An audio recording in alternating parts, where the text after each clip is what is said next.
What's up guys, my name's Justin Graziano and I'm a product photographer. So something that's always been a dream of mine ever since I started product photography was to have a dedicated space to shoot in, just like I have today.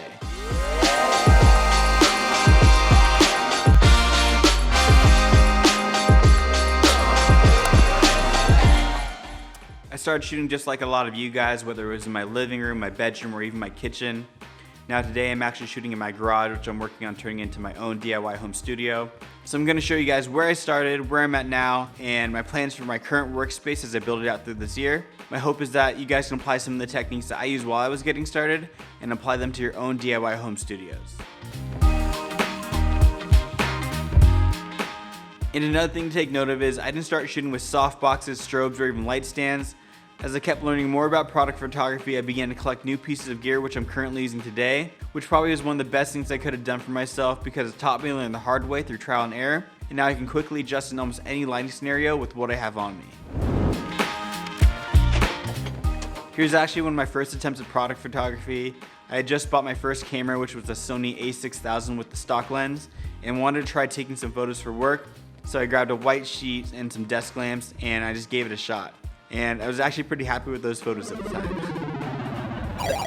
So as time went on, I kept progressing and learning more about manipulating light. I actually ended up buying one of these 5-in-1 reflectors, which was a huge game changer for me at the time. And if you remove the sleeve that goes around the reflector, the center is actually a diffuser, which became one of the key components of my first DIY home studio setup, alongside some simple white foam boards, which I still use today.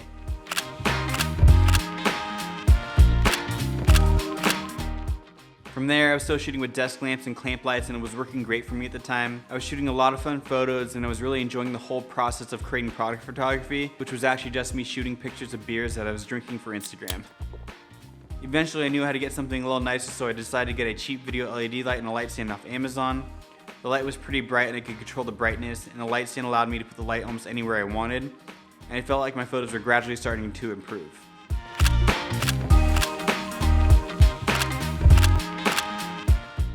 But I couldn't stop there, so I bought my first speed light for about $30, and this is where things really started to change for me.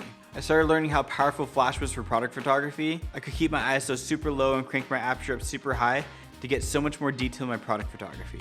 I even went as far as creating my own softbox that I built out of cardboard, foil, and interfacing that I bought from Walmart. The results I was able to achieve with this setup were actually pretty surprising. Looking back at these photos now, I don't think anybody could tell I was taking these photos with a piece of cardboard with interfacing on it.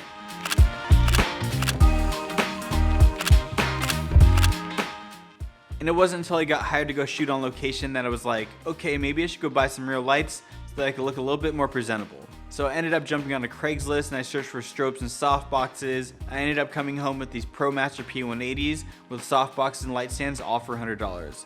This ended up being my first true home studio kit. I still didn't have a dedicated space to shoot in, so every time I wanted to shoot, I would set these lights up and I would hang my backdrop off a clothing rack.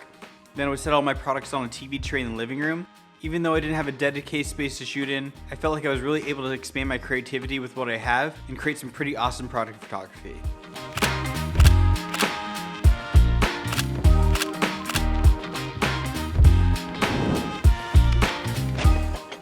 Now fast forward to today, I moved into a new house last year and I got pretty lucky to have such a great space to dedicate to a new home studio. It's nothing really fancy, it's just my garage that I'm setting up as a place for me to shoot in. As for my lighting, I'm currently shooting with the Flashpoint 8200s for all my photography work. They're pretty versatile and they have different head mounts, which is pretty awesome, but the biggest selling point for me was that they're battery powered. I was getting pretty tired of managing all the cables with my previous lights, and now with these new lights, I'm able to move around the studio a little bit quicker. I also recently purchased two GVM P80s for all my video work.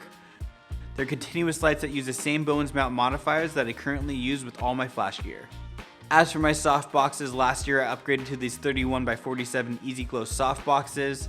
They're super easy to set up and they provide me with a nice large light source. I definitely plan on adding more softboxes to my lineup as I grow as a photographer and content creator, but for now, these softboxes have been perfect for every job that's come my way.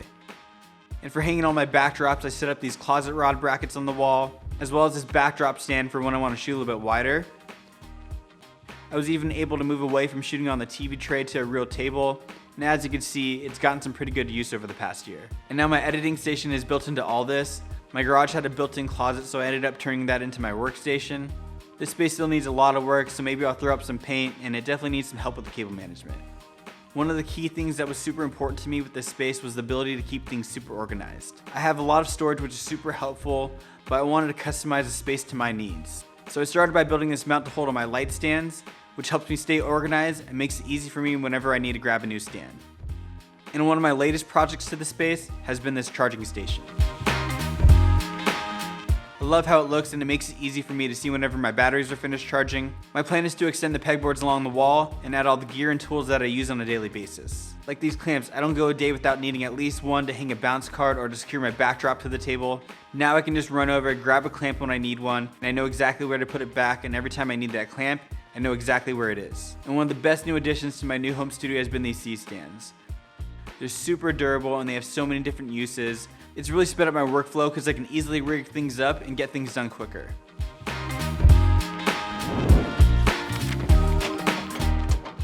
Even though the space looks pretty complete and usable right now, there's still a lot of things I want to do this year, like building a false wall with built-in storage for things like my backdrops, because the way they're stored right now just looks sloppy and they just get in the way. And hoping to switch from using my current backdrops to using large seamless paper rolls. The false wall I want to build will double as storage, and my plan is to mount a backdrop roller onto it, which will help me work more efficiently. And now that I've started this YouTube channel, I want to make these videos even better for you guys. So I'm planning on soundproofing the space to give you guys an even more enjoyable experience every time you guys watch one of my videos. I'm not sure how fast I'm going to be able to get things done or if my ideas might change in a couple months, but as my home studio progresses, I plan on posting video updates on how the studio is coming along. I hope you guys enjoyed a deep dive of where I started and to where I am now. Just remember, you don't need all the fancy gear to get started. Use what you have around you and what you can afford, and save up for the gear that really matters to you and that will improve your workflow. It will be well worth it in the long run. If you guys have any ideas on what I should do to this space, let me know in the comments below. I'm always open to suggestions. That should wrap it up for this one. Until then, I'll see you guys in the next one.